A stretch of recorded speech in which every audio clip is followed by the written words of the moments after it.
So I've got a question for you. Is it really obvious that there's been nowhere to get a haircut for over 3 months? Is it really obvious that I still haven't had a haircut? You gotta go before you don't, you gotta go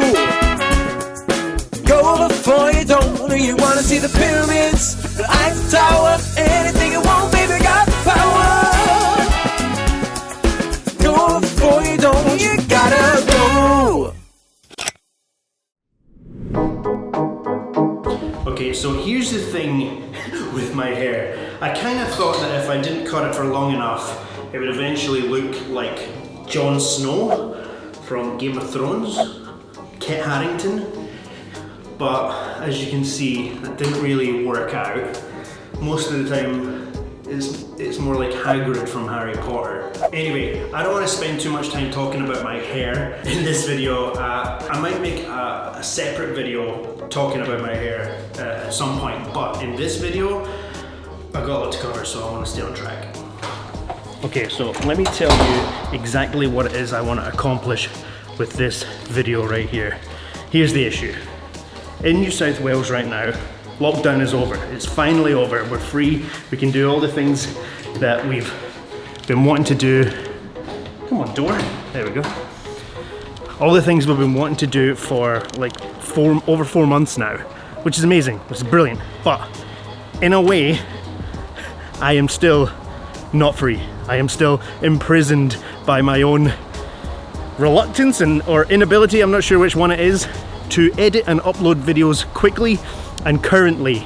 I am haunted by this. I'm haunted by the ghost of YouTube past. And that ends today. Okay, so the last video I uploaded to YouTube, it wasn't that long ago I uploaded it, but it was filmed in January 2020. January 2020, that is ridiculous.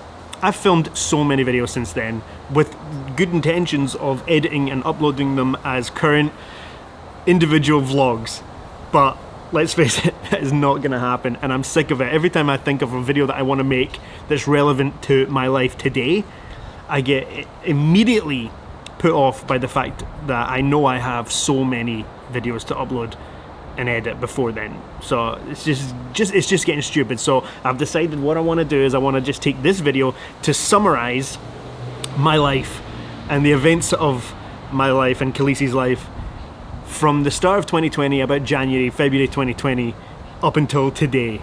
And just get it out of the way, just get it out of the way in one video, and finally I can start making current videos. So like, I don't know how long this video is going to take, but you know, if you want to come along for the ride, if you're interested, then we're going to go through it. Get yourself a coffee, get comfortable. It could be a long video, but it needs to be done. So I need to do this. I need to get through it for the sake of my sanity. So here we go. So in March 2020, Khaleesi and I were in Canada. We were working at the Fairmont Chateau, Lake Louise. We were working hard and we were playing hard. We spent a day ice climbing, which I wasn't really much of a fan of, but Khaleesi was. She really enjoyed it and she was really good at it as well. I wasn't too good at actually doing the ice climbing, but I did enjoy taking pictures and videos of Khaleesi doing it, so that was fun for me. We spent a night snow tubing, which was amazing. That was actually probably my favourite winter-based activity that we did in Canada in our whole time there. It was brilliant. But despite having fun, we eventually decided we had to leave Canada and fly back to the UK to work for the summer. Now, we didn't know at the time, but our timing for this decision was actually pretty perfect. Now, there was some murmurs about a type of coronavirus that was apparently spreading around the world, and it's quite a serious problem now. You've probably heard of it, but at the time we weren't really that worried about it, and we just independently made the decision to leave Canada, and the timing was absolutely perfect because that is exactly when the world just locked down. So we decided to leave Lake Louise. We headed towards Banff, which is just possibly one of the most beautiful places on the planet. Oh my god, that's so funny. So I was just, it's a little bit hot in the room, so Khaleesi said, oh, can you open the window? And I was like, yeah, no problem. So the window, it's like a little, lever thing. So you just twist it, the window opens, but then This fly screen just fell right on my head. Well, give it to Kate and Eilish, they need one. Yeah, they do. We spent a night there and we actually had the best vegan sushi we've ever had in Banff that day. It was chef kiss. Oh, and Khaleesi vandalised a souvenir store's hat display and refused to reimburse the owner, which I thought was pretty rude.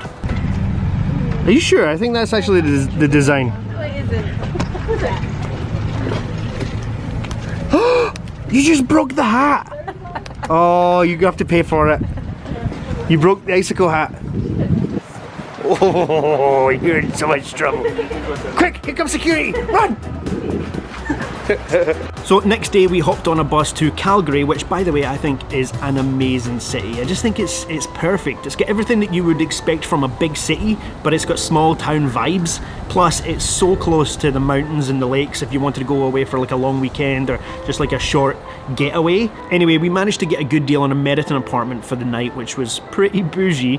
Had a nice view and like a little kitchen built into the room. It was pretty nice. It's not too shabby for us. So we were heading to London, but we decided to stop over in Toronto for a day because it just happens to be not only one of our favourite cities, but the home to one of our favourite, in fact, no, it's our favourite vegan restaurant ever. Welcome to Toronto. Apologies for the terrible Toronto. You say it so weird. I say it like I'm from Scotland, which I am. Toronto. That is how it's spelled. Toronto. That's how I'll say it. So we're on Queen Street West right now, and we're heading to the main reason that we organised a stopover in Toronto. And now, Khaleesi, please tell them where. It's actually kind of sad that we came all the way here for one restaurant. Yeah, we had the option of flying straight from Calgary to London in the UK, or stopping over in Toronto for one night. Vegandale Brewery. Oh my god, the food in this place is ridiculous. I would encourage you, even if you're not vegan, even if you do eat meat, go and eat at this place because the flavours are just sensational. Should we do another chef kiss? Okay. Basically, it was totally worth the stopover in Toronto for that food. Yeah. To start, we had vlog! Did you shout vlog at vloggers? Vlog! So after our vegan feast, we killed a few hours exploring Kensington Market, which is one of Khaleesi's favourite places to wander around the shops. And that's where she found out the hard way that kombucha is actually fizzy. Good job, Einstein. It's just piss. And next day, we were back in the airport, back on a plane, on our way to the UK. So it was literally about 4 days after we arrived back at my family home in Scotland that the UK went into full lockdown. It was... We got home just in time. I filmed a video about how weird it was not having tourists in my hometown during summer because on a normal year the place is absolutely bursting with visitors and it was just empty. It was creepy. But yeah, it was just a weird year overall. It was quiet and we had a socially distant Christmas, which was really odd for my family because I have a large family and every Christmas there's always a massive party with singing and drinking and dancing, and we didn't have that this year. It was weird. Hey guys, roasted. Woo! Oh my god, yes. Damn, I just missed it. Oh no. Quick, get him. He's a good boy.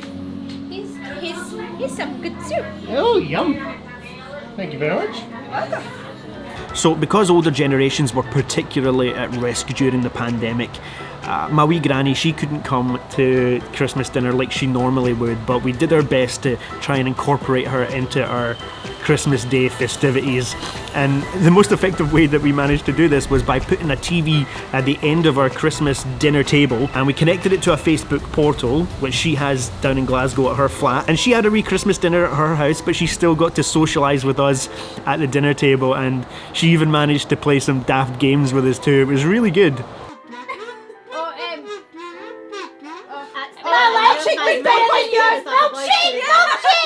She got it right. Good job,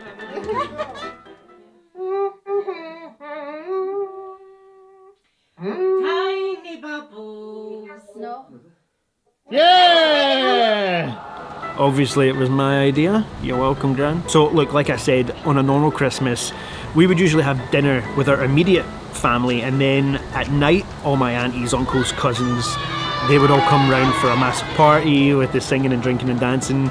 And we tried to replicate this using video call. So all my family members bought Facebook portals and we tried to have a little sing-song, and I'm sure you can imagine with the delay that is quite common with internet services and video calls, it didn't quite work. It was a laugh.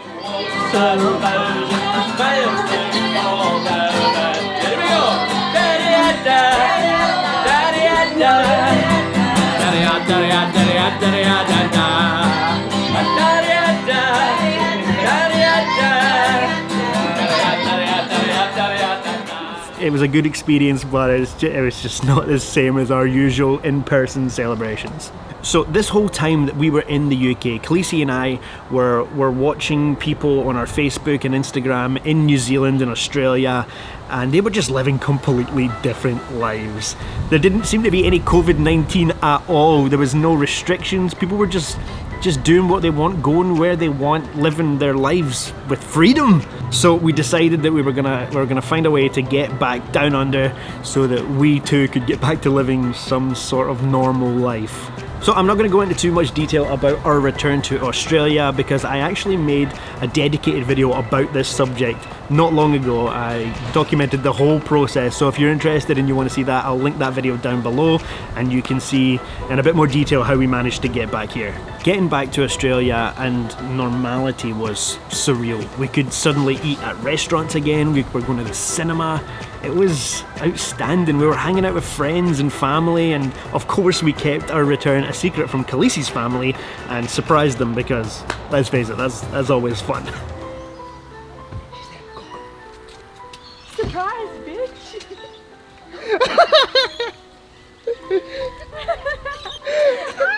What the hell? I thought the photos were shot! Oh my god! I thought the photos were shot! Surprise!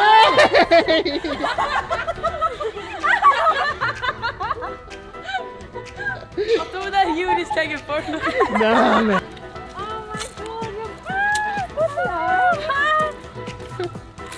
Hey, Chris.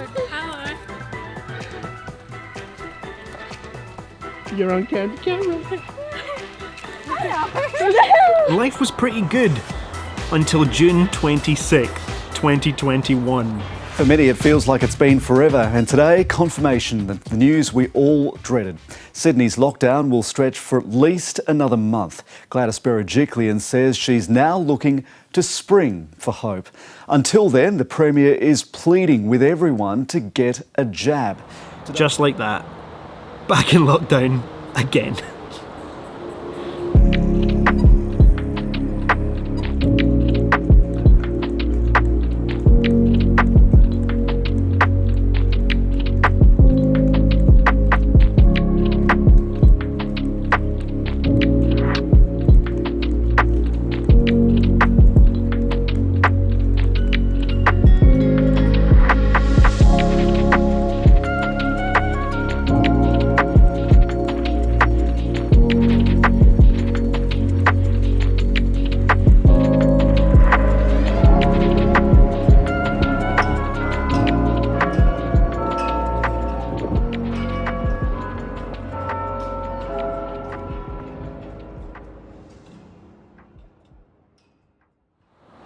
So the vaccination rate in Australia at this point was under 10%, and the new Delta variant was spreading faster than any prior strain of the coronavirus. Meanwhile, back in the UK, where we left, almost everyone is now vaccinated and living a normal life with very few COVID restrictions, and we just couldn't believe it. We are back here in lockdown again. But now finally we are out of lockdown after 4 months, and I'm so ready for it. I start work in a couple of days, and I'm just really looking forward to getting back to some kind of normal life. I'm ready for some normality. I'm ready to see people. I'm ready to set an alarm in the morning. I'm ready to work. I'm ready to commute, I'm ready to have a routine. I'm ready to look forward to having a day off instead of always having a day off. And I am ready to start uploading videos about my life in the present. Oh my god, we did it. We're all caught up. I don't know how many of you are still watching, but I feel a lot better getting all that off of my mind. Let's move on. I will see you in the next video, which will not be 2 years from now. I promise. See ya.